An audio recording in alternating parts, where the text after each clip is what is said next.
Support for Radio Friends comes from La Brunerie Financial, where they work to ensure a lifetime of financial security for people from all walks of life, from investment services to retirement plans.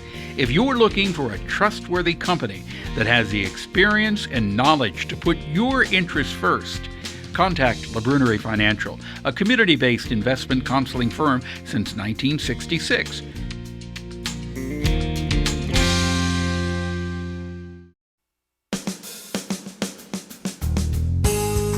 And welcome to Radio Friends on Monday, July the 5th. I hope you had a good 4th of July and a safe one.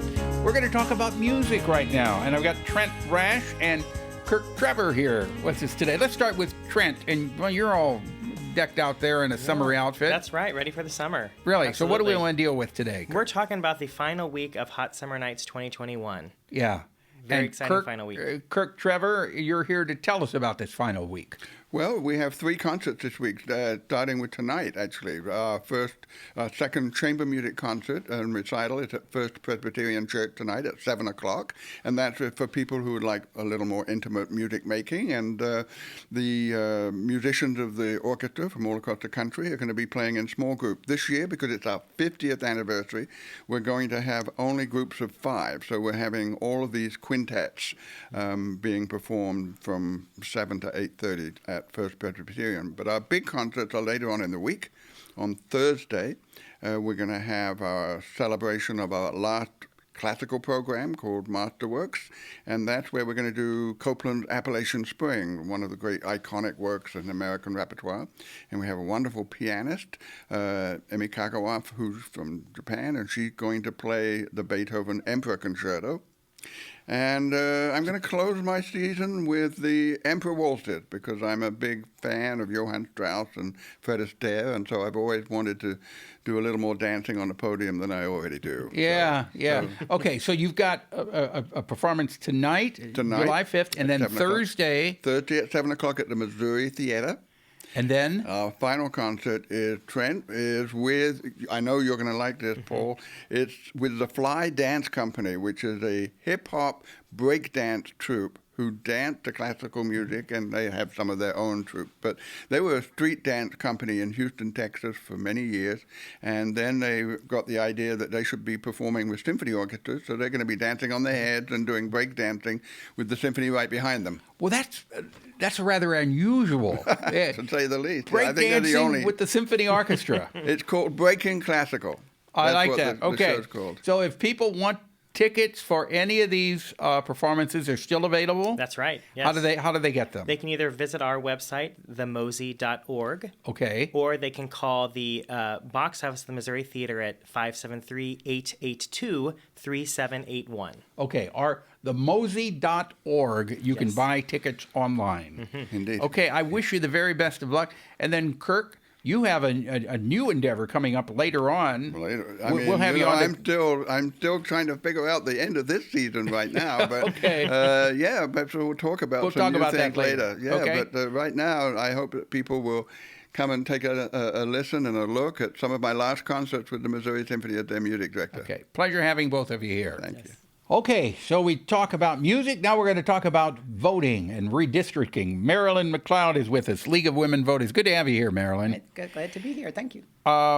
You want to touch on that subject of redistricting? If you'll allow me to. Yeah, this is something that it comes and goes. It's in the news and it disappears and then it's back again. And sometimes there are shenanigans with that too. Well, every 10 years, I'll just be the process. I'll talk about the process. Okay. And every 10 years, if you recall, we do the census. So we did census last year, but because of the pandemic, things kind of got slowed down a little bit in releasing the information. So the process is a little delayed.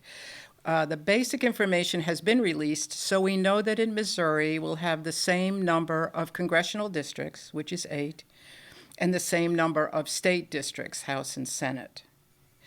Now, how those districts are drawn is what is redistricting. Right, and that's something that I really have a hard time understanding. why the districts are so convoluted as far as where the lines are. They don't always make a lot of common sense. Well, it is a difficult process, I have to say, and there actually are two different processes. I didn't even know this. I'll be perfectly honest, and I've been working with the League of Women Voters for a long time. For the congressional districts, which are 8 districts, the Missouri House and Senate decide what the congressional districts will be. It is treated like a law that gets introduced and goes through the General Assembly, Okay. like through the legislature, just like a law. And hopefully they come up with something that is agreed to. A lot of times these things go to the courts because, there isn't total agreement on them. Mm-hmm. The other thing is the state legislature is done a different way. So people have to understand that there are different processes. So the state legislature now, after Amendment 3 was passed in 2020, in November of 2020, there are what are called commissions. And so people are nominated from the Democratic Party and the Republican Party, not necessarily politicians, but people that are nominated by those parties, and they form commissions to come up with the state districts. So it's quite complicated. Yes. And the League of Women Voters believes in what we call fair maps, so that indeed the lines are drawn fairly, as you describe what is called gerrymandering. Right. And whatever political party is in charge, a lot of times will attempt to draw the lines particular ways to benefit them.